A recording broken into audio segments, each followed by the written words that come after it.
Hay directores que hacen películas y hay directores que hacen diagnósticos. Paul Thomas Anderson pertenece a ese segundo grupo. Cada vez que estrena algo no lo hace solo para entretener, sino para poner un espejo delante de una sociedad que corre demasiado deprisa para mirarse. En esta nueva película vuelve a ocurrir. Bajo la superficie de una comedia con ritmo, personajes potentes y escenas que destilan entretenimiento, late un retrato feroz de los Estados Unidos de hoy. No es casualidad, Anderson siempre ha tenido esa capacidad de hablar de lo íntimo y lo colectivo al mismo tiempo. Aquí lo hace poniendo el foco en un tema que, aunque lleva décadas siendo un problema estructural, hoy está más candente que nunca. La persecución de migrantes, la violencia estructural y la paranoia social que se respira en un país gobernado de nuevo por Donald Trump. Y es que el contexto lo cambia todo. No es lo mismo hacer una película sobre migración y represión en 2015 que en 2025. Hoy, el ICE, Immigration and Customs Enforcement, es casi un personaje de la vida pública estadounidense. Se habla de ellos en los medios, se viralizan vídeos de redadas y se convierten en símbolo del brazo represivo del Estado.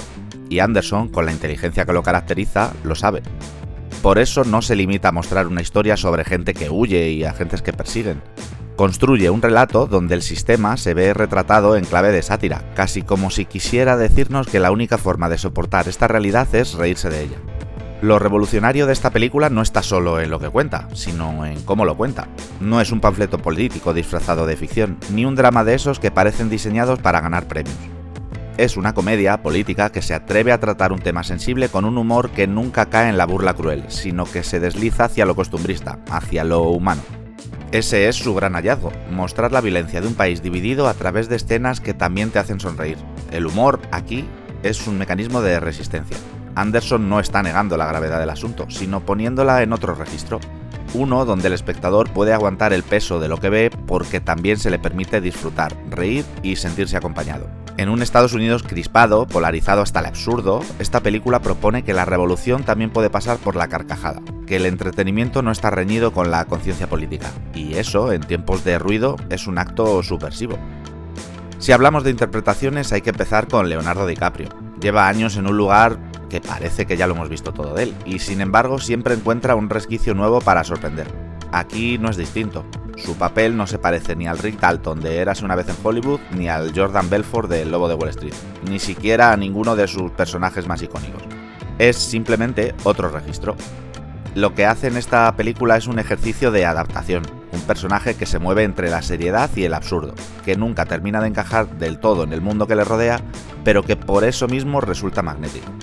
DiCaprio tiene ese don de hacer creíble lo increíble, de darle carne y hueso a un guión que podría parecer demasiado caricaturesco en otras manos. Aquí demuestra que no es solo un gran actor, sino también un cómico con tiempos perfectos, y eso, en el engranaje de esta película, pues es oro. Si DiCaprio aporta solidez y energía, Benicio del Toro aporta ese humor decadente que solo él sabe hacer. Lo suyo no es la risa fácil, es un humor que surge de la pausa, de la mirada, del comentario que parece fuera de lugar pero en realidad lo explica todo.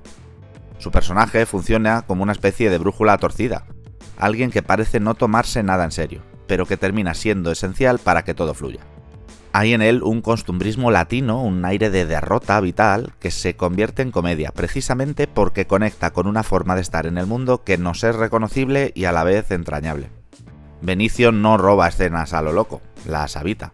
Y en una película que juega tanto con el ritmo y la coralidad, eso es lo que la mantiene fresca. Su presencia convierte cada secuencia en un baile entre lo serio y lo ridículo, y el resultado es que el espectador no quiere que salga de la pantalla. Pero si hay un nombre que se lleva a la película, ese es Chase Infinity. La suya es la interpretación que no solo sostiene la trama, sino que la trasciende, porque su personaje no es solo un individuo en una historia, es el reflejo de una generación entera en Estados Unidos.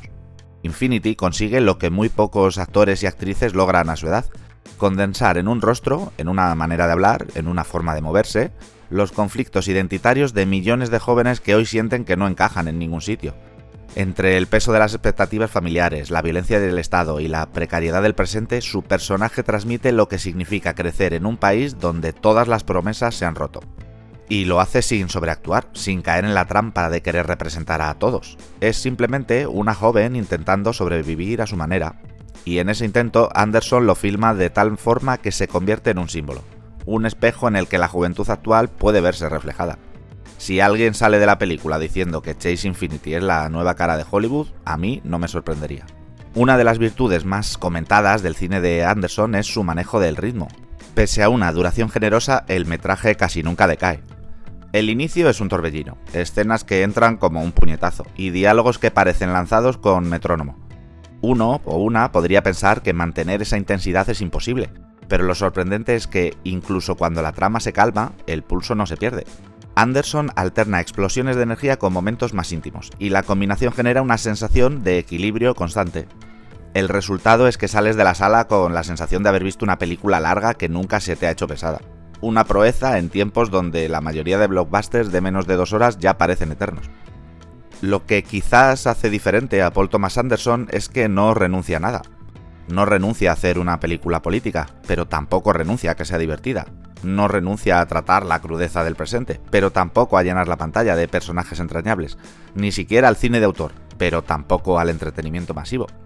En un tiempo donde todo parece reducido a etiquetas, cine político, cine de autor, cine comercial, esta película se planta en medio y dice, pues igual puedo ser todo a la vez.